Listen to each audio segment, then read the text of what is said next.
Brigadier साहब, ये बात शामी साहब की अपने तई दुरुस्त है कि मामलात इतने बहरान की तरफ बढ़ चुके हैं, इतना कुछ एक्सपोज हो चुका है कि अब मजीद एहतसाब का तकाजा ना सिर्फ इमरान खान, नवाज शरीफ भी कर रहे हैं। बट पहले ये फरमाइएगा कि जनरल फैज हमीद को जिस वक्त डीजीसी बनाया गया था उस वक्त आर्मी चीफ जनरल बाजवा थे, वजीर आजम शाहिद खान अब्बासी थे कि जो जनरल फैज की तैनाती के मजीद 6 माह तक भी वजीर आजम रहे। अब उनका नाम फैजाबाद धरने में भी आ चुका था। फिर टॉप सिटी का वाकया भी हमने 2017 का ये देख लिया है। कार्रवाई में इतनी देर क्यों हुई है ब्रिगेडियर साहब?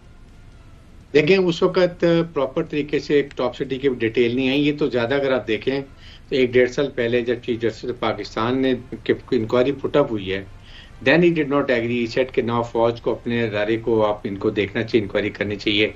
दैट इज फौज ने किया। फिर फौज देखें कि अपना काम कितने खुश असलूबी से करते हैं, कितना एहतियात बरतते हैं और इस पे कोई कॉम्प्रोमाइज नहीं करते। क्योंकि देखें, it is a question of moral of troops. अगर कोई बात जिसमें डिसिप्लिन की खिलाफ वर्दी है और उसके खिलाफ कार्रवाई नहीं होती है और उसमें फौज की साख को नुकसान होता है, इस पे it can affect the total discipline of army, then things are taken very seriously.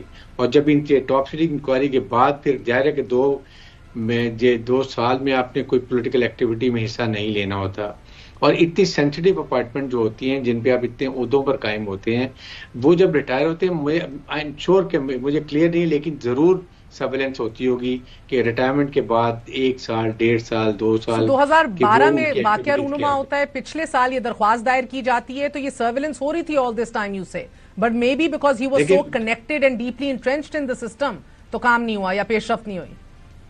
देखिए, पॉलिटिकल एक्टिविटी के तो डेफिनेट रिटायरमेंट के बाद बड़ी सख्ती से स्क्रूटनी जरूर हो रही होगी, सर्वेलेंस हो रही होगी, रिकॉर्ड भी होगा, विजुअल भी होंगे, ऑडियो भी होगी, पिक्चर भी होंगी, कोई और एविडेंस भी अवेलेबल होगी, मटेरियल एविडेंस होगी। तो इसलिए ये चीजें हो रही होंगी। और जब फौज को यकीन हो गया कि यस वायलेशन ऑफ डिसिप्लिन हुई है, बेज़ाब्तियां हुई हैं, आपकी किसी से कि अपने ग्रुप के थ्रू आपके पैगाम रसानी भी हो रही है, इंफॉर्मेशन हो रही है, गाइडेंस भी हो रही है, which is serious affecting the military as a whole. फौज के डिसिप्लिन को, फौज को नुकसान हो सकता है, फौज के अंदर कोई प्रॉब्लम हो सकती है। 3 चीजों को देखने के बाद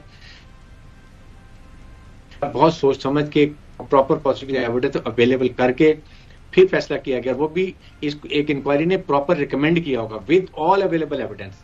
उसके बाद फिर जनरल कोर्ट में फैसला किया गया है। फिर जनरल कोर्ट में ऐसे नहीं होता जब तक सारी चीजें। शामी साहब, एक फैज हमीद साहब की प्री रिटायरमेंट वाली वो इन ऑफिस जो बातें आजकल वजीर दाखिला और वजीर दिफा सब कुछ बयान कर रहे हैं, वो भी एक अपने तई एक मुअम्मा है। It's like a thriller read. Shami साहब, फैज हमीद साहब बकौल मुस्लिम लीग नून उन्हें हर तरह के पैगामात भिजवाते रहे, मियां साहब को कहते रहे मुझे चीफ ऑफ आर्मी स्टाफ बना दे तो मैं इमरान खान को फिक्स कर दूंगा, बल्कि यहां तक बात आ गई कि मेरे साइंड और दस्तखत शुदा इस्तीफा भी अपने पास रख लें, अगर आपकी उम्मीदों पर पूरा ना उतरूं तो निकाल दीजिएगा। What does this tell you about the role of every political party sir? देखिए, अब जो ये बातें कह रहे हैं, होना तो ये चाहिए था कि उसी वक्त लोगों को एतमाद में लिया जाता। क्यों आखिर ये इस तरह की बातें क्यों हो रही थी? ये दरवाजे बंद करके ये इस तरह की बातें सुनी क्यों जा रही थी और सुनाई क्यों जा रही थी? इससे कोई अच्छी तस्वीर नहीं बनती। जो सुनने वालों की तस्वीर भी अच्छी नहीं बनती और सुनाने वालों की तो बात ही छोड़ दें। मगर शामी साहब ये फरमा, जी ब्रिगेडियर साहब आपकी तरफ आ रही हूं, मगर शामी साहब नवाज शरीफ जनरल फैज के साथ जनरल बाजवा का भी एहतसाब करने का मुतालबा करते रहे हैं और अब तो ये इमरान खान भी कह रहे हैं कि जनरल फैज पर भी अपने मेंबरान को बयान देने से अब तो मियां साहब रोक रहे हैं। बल्कि पहले भी मरियम साहिबा रुक गई थी, नो कमेंट कहा था जब हुकूमत में आने की बात हो रही थी, आज मियां साहब खुद रोक रहे हैं, इसकी क्या वजह है?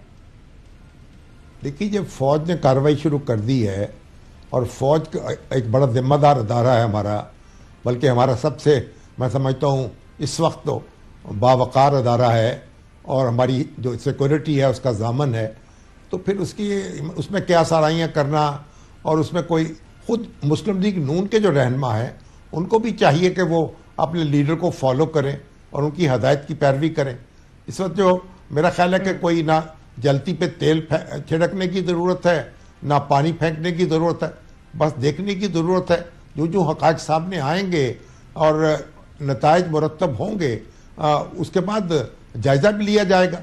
इस वक्त जो लोग बढ़ चढ़ के बोल रहे हैं, ना तो कोई अपने लिए बेहतर कर रहे हैं और मैं बहसियत मजमूई हमें कोई फ़ायदा पहुंचा रहे हैं।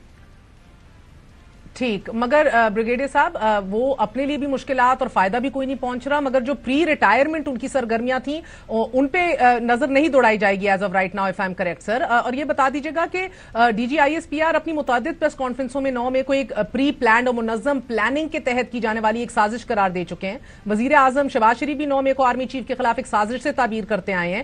کیا جنرل فیض کی گرفتاری اور بعد میں ہونے والے تمام ایونٹس اور کارروائیاں آپ بغاوت کی جانب جاتے دیکھ رہے ہیں؟ میرے خیال میں بغاوت کی بات تو نہیں ہے، لیکن ظاہر ہے کہ جو بھی وہ گائیڈنس کرتے رہے ہیں، جو بات کرتے رہے ہیں، that might be going against military.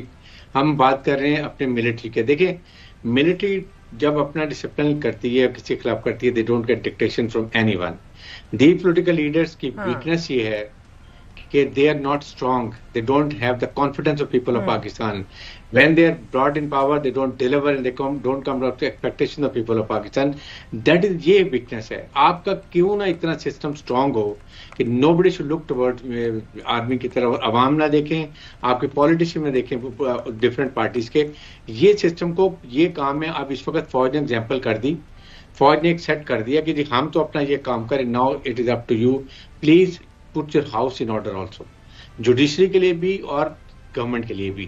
Everybody has to do within their own sphere. اپنے ایریا میں رہتے ہوئے دائرہ کار میں آپ کو اپنے آپ کو انورٹ دیکھنا ہے کہ آپ نے سسٹم کیسے کام کر لیں. کم از کم آئندہ کے لیے جیسے فوج اپنے آپ کو کریکٹنس کر رہی کہ کہاں غلطی کی، کس نے غلطی کی، وداؤٹ کس کے اپوائنٹمنٹ میں تھے، فوج یہ چیزیں نہیں کرتی. جہاں آپ نے غلطی کی، دیٹ از ہاؤ ہماری فوج ڈسپلنڈ ہے. فائٹنگ آرمی ہے، دنیا میں مانی جاتی ہے. مجھے شامی صاحب فرمائے دیجیے گا کہ ملک احمد خان صاحب کہہ رہے ہیں کہ جنرل باجوہ سے دوستی تھی، آج ہے بھی. پھر ہم نے دیکھا کہ ملک احمد خان ہی نواز شریف اور اس وقت کی فوجی قیادت کے درمیان پیغام رساں بھی تھے. اگر جنرل فیض سیاست میں ملوث تھے تو سر یہ باقی جو ڈیمانڈ کر رہے ہیں میاں صاحب کے پھر سب کے خلاف احتساب ہونا چاہیے، اس حوالے سے کیا کہیں گے؟ یہ تو بعد از ریٹائرمنٹ کی بات ہے نا. ابھی میری ان سے گفتگو بھی ہو رہی تھی ملک احمد خان سے، تو کہ بعد از ریٹائرمنٹ وہ کہتے ہیں ان کا کوئی آپس میں رابطہ نہیں تھا اور وہ ایک دوسرے سے جڑے ہوئے نہیں تھے. تو بعد از ریٹائرمنٹ جو ہے وہ ان کا تو کہنا یہ ہے کہ باجوہ صاحب کسی بھی سیاسی سرگرمی میں ملوث نہیں تھے. اور جو فیض حمید صاحب جو ہیں ان کا جو معاملات سامنے آ رہے ہیں تو ان کی الگ کہانی ہے. تو اب یہ باجوہ صاحب اور فیض حمید صاحب اگر ایک زمانے میں اکٹھے رہے ہیں یا ان کے مفادات اکٹھے رہے ہیں تو اس کا مطلب یہ تو نہیں ہے کہ زندگی بھر جو ایک کرے گا دوسرا بھرے گا. سر بتائیے، عمران خان جنرل باجوہ کے اور نواز شریف اور شہباز شریف کے کہنے پر کہہ رہے ہیں خان صاحب جنرل فیض حمید کو عہدے سے ہٹا دیا گیا، اس کی وجہ سے وہ کہتے ہیں کہ میری سابق سپہ سالار سے تلخ کلامی بھی ہو گئی. سوال یہ ہے کہ تو پھر انہی جنرل باجوہ کو عمران خان صاحب 6 ماہ کی ایکسٹینشن کیوں دینا چاہ رہے تھے؟ یہ تو عمران خان صاحب بھی بتا سکتے ہیں. جو کچھ وہ کہتے رہے ہیں اور جس طرح وہ فریفتہ رہے ہیں باجوہ صاحب پر، پھر جس قدر غصے میں رہے ہیں، اور وہ تو آخر میں بھی ان کو ایکسٹینشن دینا چاہتے تھے، طویل عرصے تک کے لیے برقرار رکھنا چاہتے تھے. تو اب یہ تو اہل سیاست کی باتیں وہی بتا سکتے ہیں کہ ان کے پیچھے کیا منطق تھی اور کس طریقے سے کس کو وہ کیا یقین دہانیاں کرا رہے تھے اور کیوں یہ اقتدار کی خاطر کتنے پاپڑ بیل رہے تھے اور کس کس کو غچہ دے رہے تھے اور کس کس سے غچہ کھا رہے تھے. بہت بہت شکریہ. ہمارے ساتھ بریگیڈیئر ریٹائرڈ حارث نواز مجیب الرحمان شامی موجود تھے. صورتحال تلخ ہے، احتساب کڑا ہو رہا ہے اور بڑی جلد اور تیز رفتار سے ہو رہا ہے. مشکل مرحلہ مزید درپیش ہوگا جماعت کو، جس نے بہرحال اپنے آپ کو علیحدگی اور اختیار کرنے کی تو شدید کوشش کی ہے، مگر خبریں بہرحال اسی حوالے سے نکل رہی ہیں کہ ٹھوس شواہد موجود ہیں ان لنکس اور روابط کے کہ جو کہ جنرل ریٹائرڈ فیض حمید اور عمران خان اور ان کی سیاسی جماعت کے درمیان تھے. ایک وقفہ لیتے ہیں، مگر بی رائٹ بیک.